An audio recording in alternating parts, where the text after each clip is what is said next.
Okay, hello everybody. I'm Dan O'Brien. I haven't gotten a chance to meet all of you face to face. I have seen quite a few of you come into the office. But it's been a pleasure talking to you all on the phone and in person. I want to thank each and every one of you for everything that you do. Um, I I thought I had an idea of everything that went on before I started back in February, and um, what you guys do on a day-to-day basis is truly incredible, and my hat is off to you.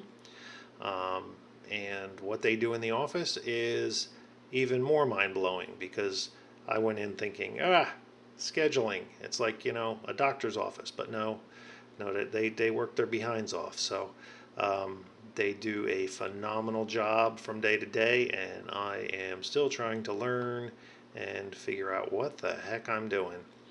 Um, just so you know a little bit about me, I take this opportunity.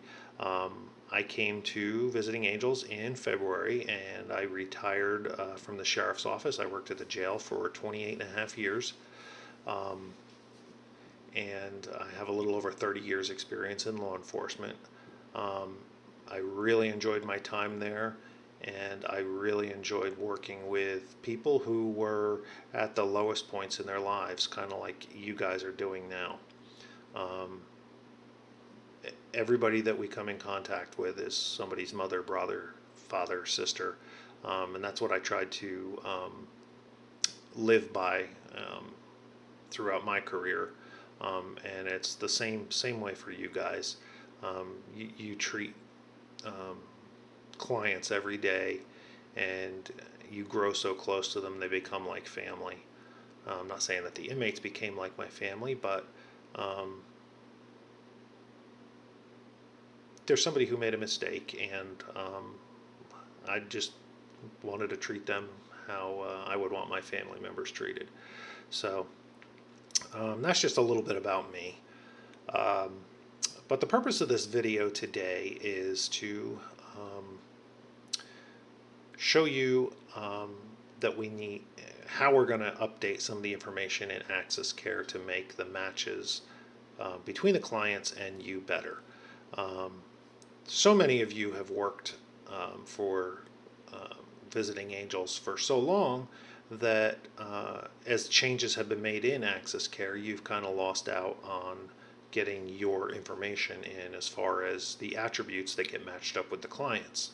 And that a lot of that has happened fairly recently. So we made this form up, and we're just going to go into Access Care. Forgive me as I look down because the phone that you see up here is actually what I'm typing on down here on my phone. So it's a mirrored image. So you will go into the ellipsis, those three dots in the upper right hand corner. And before I do anything, just remember there's a refresh button there. If you ever run into something where stuff isn't showing up the way you think it should, you don't have to log in and log out. I talked to Access Care tech support one time, and they told me just go ahead and hit refresh, and it works every time. So you're going to go under Forms, and you will go under New Form and then hit Availability and Attributes, but I've already started one here. So I'm just going to open that up. All these fields are mandatory.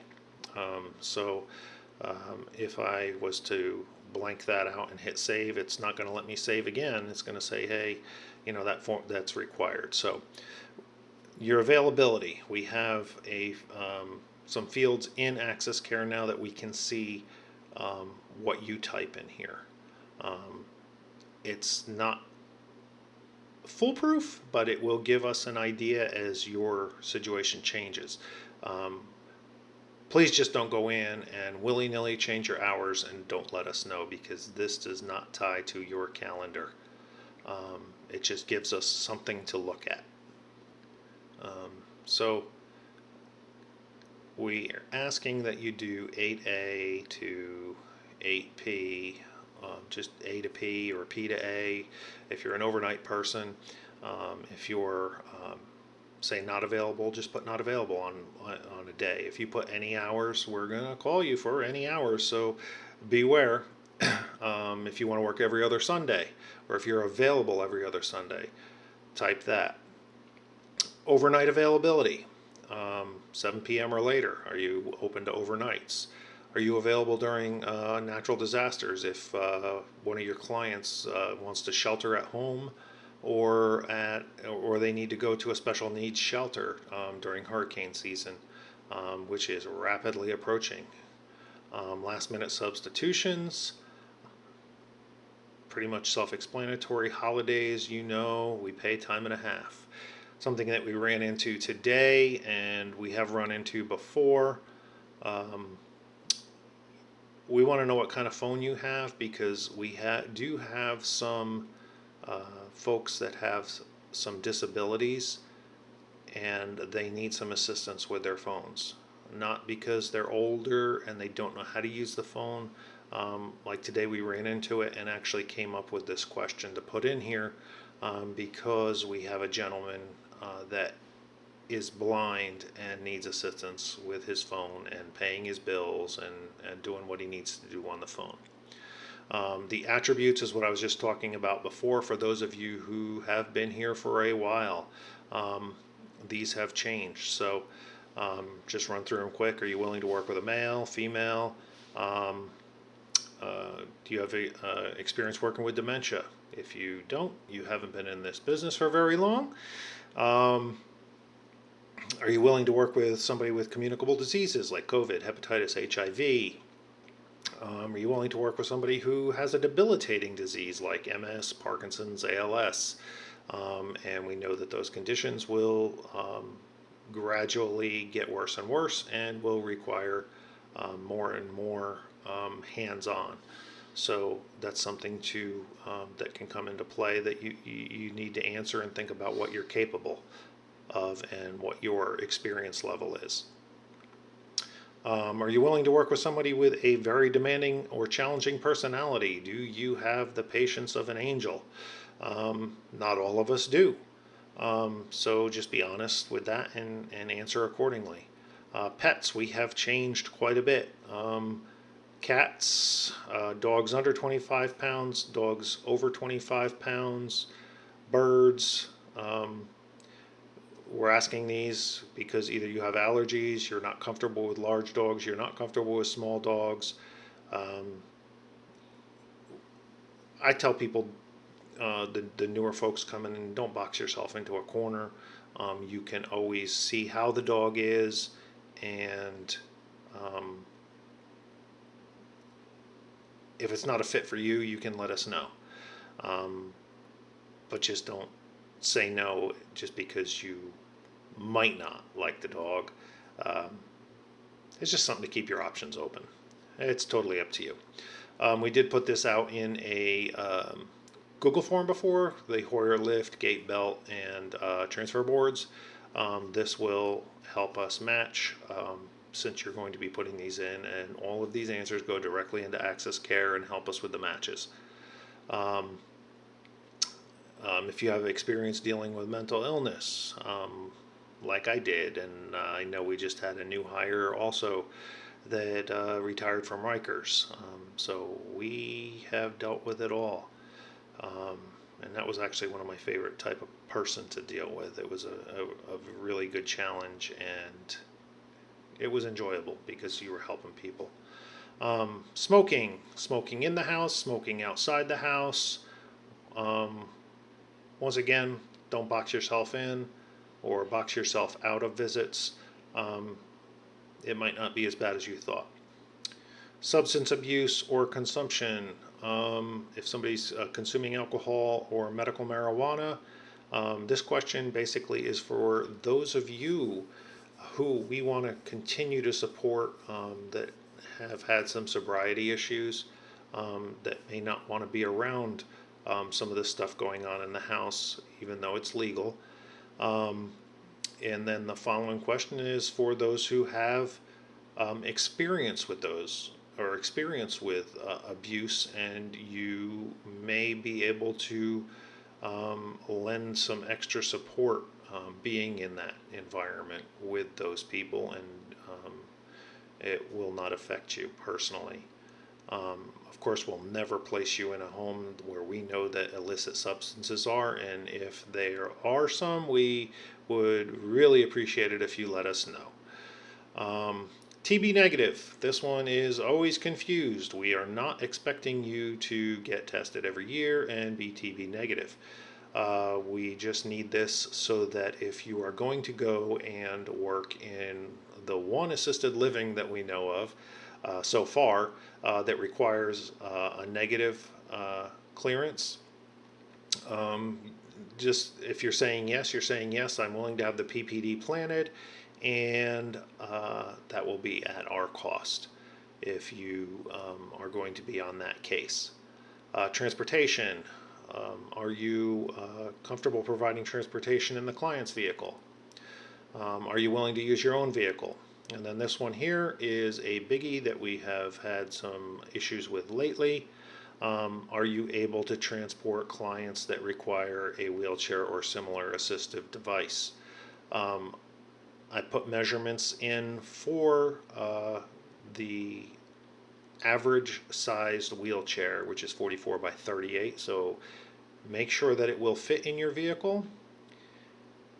Know that our job description says you must be able to lift 25 pounds, and that a wheelchair is more than 25 pounds. So we do not want you to hurt yourself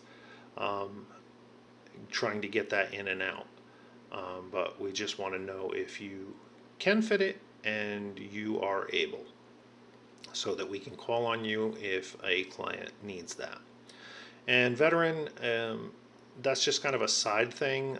We do have some veterans that feel more comfortable with someone who may have been a veteran or maybe has veterans in their family that they can share stories and relate to a little bit more. Vehicle wise, we did send something out on this before, but we want this in the system. So you can see, I just put Ford F-150 2015. That allows us to look up and see what the vehicle actually looks like, if it's too low to the ground, too high, for somebody to get into, or if they're a larger person and can't fit into a smaller vehicle. And don't be afraid to type something in there like I put lifted 3 inches if you have some kind of truck that's lifted up off the ground, or some low rider or something like that. And last but not least, other languages spoken.